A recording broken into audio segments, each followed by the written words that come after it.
পাঠ করছি কবি মোহাম্মদ সাগর বিশ্বাসের লেখা কবিতা শেষ চিঠি।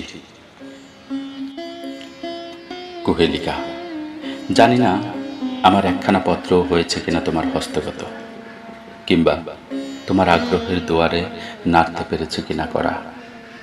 আজ অবধি একখানা পত্রেরও জবাব না পাওয়ায় কথাগুলো প্রসঙ্গত।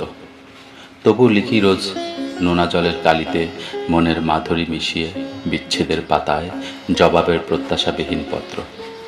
আত্মকেন্দ্রিকতা প্রাধান্য পেয়েছে তোমার অন্তরে, তাই তো সুখের নির্রচনায় ব্যাঘাত ঘটাওনি তুচ্ছ অঙ্গীকারে। শুধু আমি রয়ে গেলাম তোমার স্মৃতির প্রহরী হয়ে।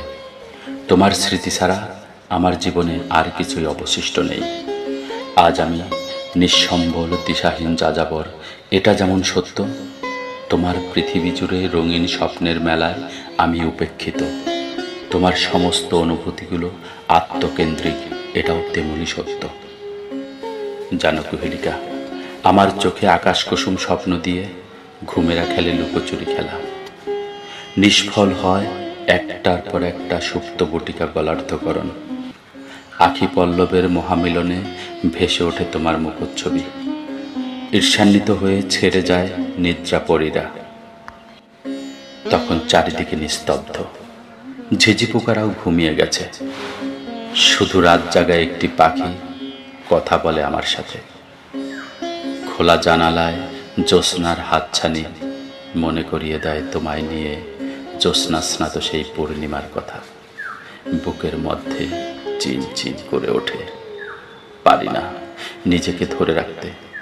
ডুকরে কেঁদে উঠে অজান্তেই ঝরে যায় তোমার জন্য জমিয়ে রাখা কপটা নোনা জল। সাক্ষী হয়ে যায় শুধু রাতের আধার। সেই যে এক গধূলি লগ্নে আসি বলে চলে গেলে, তোমার প্রতীক্ষায় বসে রইলাম আমি, আজও কাটল না তার প্রহর। যদি কখনো ফিরে আসো, আমায় পাবে হয়তো ভস্মিত কোনো তৃণের ন্যায়। মেখে নিও তোমার শ্রীবদনে, ধন্য হব তোমার আগুনে পুড়ে ছাই হইও। সেদিন তোমার কানে কানে বলবো হৃদয়ের যত জমানো কথা, জানাবো যত জমানো ব্যথা। সেদিন যদি প্রশ্ন করি তুমি কার অন্তরে লুকিয়ে আছো, জবাব কি দিবে আমায়?